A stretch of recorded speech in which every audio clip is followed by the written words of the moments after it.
Hey potatoes, welcome to our ultimate recap of Doomsday. Everything you should know before Doomsday. Today, we're taking a trip back in time. I'm talking way back, before Iron Man, before Thor, and definitely before the Avengers even existed.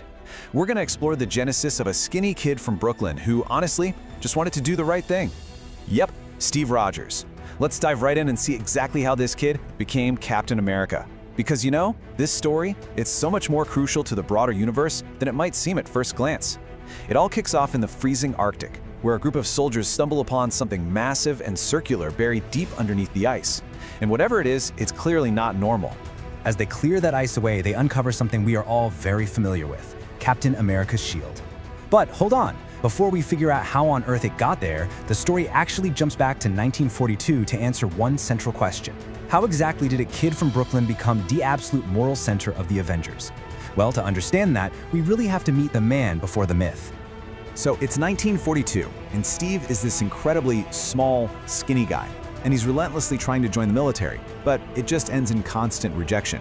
He's physically weak, sure, but there's something about him that those medical tests simply can't measure. It's his indomitable refusal to give up.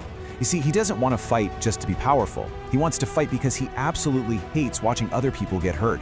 Eventually, Steve's sheer character catches the eye of Dr. Abraham Erskine. Erskine actually gets him accepted into this highly classified training program under Colonel Phillips. And right away, Steve stands out. But not because he's the fastest or, the most skilled soldier. There's this amazing moment during training where someone tosses a dummy grenade into the group. While all the physically superior soldiers scramble and run away, what does Steve do? He jumps right on top of it to protect everyone else. No hesitation. It completely proves Dr. Erskine's crucial realization. Steve isn't chosen because he's the strongest man, he's chosen because he's a good man.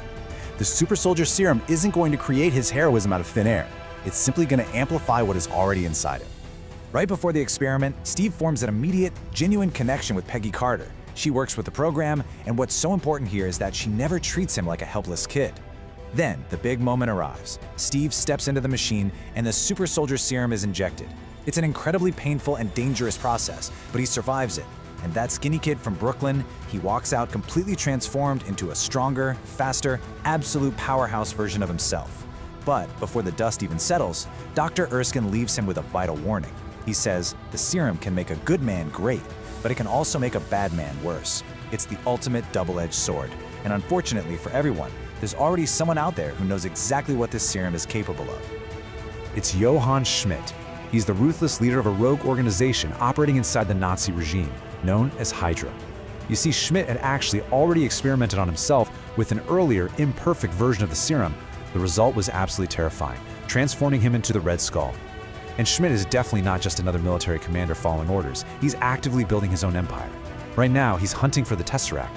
It's this mysterious blue cube that contains unbelievable, almost unimaginable energy. Schmidt intends to harness it to create devastating weapons. Weapons so powerful they could completely change the tide of the entire war. Meanwhile, back in America, Steve is facing a completely different and frankly incredibly frustrating struggle. Instead of sending their shiny new super soldier off to the front lines, the military decides to turn him into a mascot. I mean, they literally put him in a colorful costume, make him perform in stage shows, and have him sell war bonds. He gets the catchy name Captain America and a prop shield, but he absolutely hates it. He didn't endure that agonizing experiment just to be a dancing monkey on a stage. Well, this whole charade comes to a screeching halt when Steve discovers that a whole unit of American soldiers has been taken hostage by Hydra, and the kicker? One of them is his best friend, Bucky. Refusing to just sit safely behind the lines, Steve takes matters into his own hands. He infiltrates the heavily guarded enemy base, frees the captured soldiers, and successfully rescues Bucky. Now, this mission really proves just how dangerous Hydra is. They are vastly more powerful than regular forces because they're already armed with that Tesseract technology. When Steve returns as a proven true hero, the military finally gets it and lets him actually fight. So, Steve puts together an elite team, the Howling Commandos, and together with Bucky, they hit the ground running, systematically destroying Hydra facilities all across Europe. As the war rages on, Steve uncovers something terrifying. Red Skull isn't just fighting the Allies anymore. He's planning to use the Tesseract's power to attack major cities around the globe and wipe out entire nations. Steve knows he's the only one who can stop him. But then, during a highly critical, fast-paced mission targeting a moving Hydra train, absolute tragedy strikes. Bucky falls from the train into the freezing abyss below. And Bucky? He wasn't just another soldier. He was Steve's best friend. In fact, he was pretty much the only person left who truly knew Steve before the serum, before the shield, before the whole Captain America persona. Losing the one guy who anchored him to his past, that forever changes Steve. But here's the harsh reality of war. With Red Skull gearing up for his final devastating attack, there simply isn't time to mourn. So Steve manages to board Red Skull's massive Hydra aircraft for the final showdown.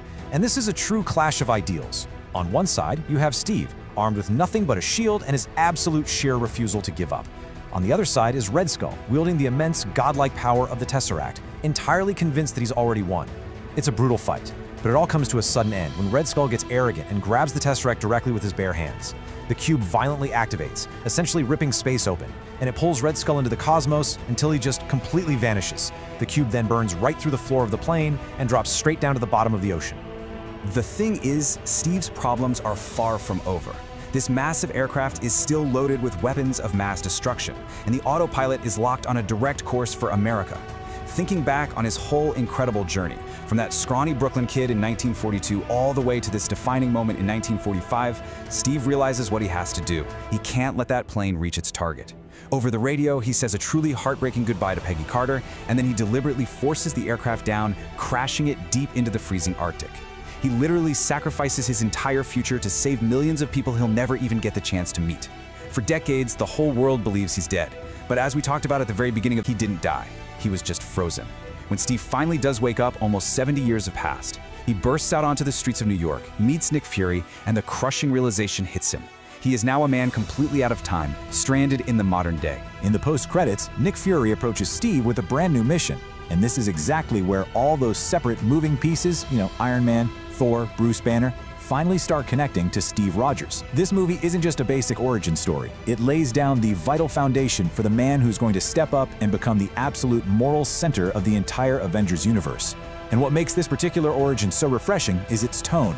Unlike the slick, futuristic tech of Iron Man or the grand space mythology of Thor, this film completely thrives on that classic 1940s World War II adventure vibe.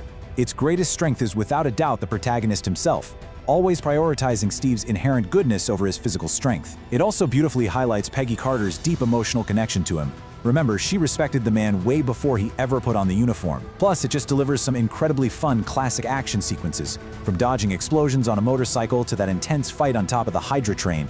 Ultimately, this incredible journey easily earns a massive 4.5 out of 5 from us. It completely succeeds because it anchors all of its superhero spectacle on the heaviest of emotional burdens. Think about it. Steve wakes up in the future. He technically survived, sure, but everyone he ever loved or cared about is essentially gone. That profound, deeply sad reality, that is the ultimate, heartbreaking price of being Captain America. And that leaves us with this final thought. Steve Rogers has woken up in a completely unfamiliar modern world. The heroes are out there, the pieces are finally locking into place, and the Avengers are getting closer than ever. So I have to ask you, are you ready for the biggest battle yet? We are only getting started. Stick around for the next chapter of this, because we have a whole universe to catch up on before Doomsday arrives.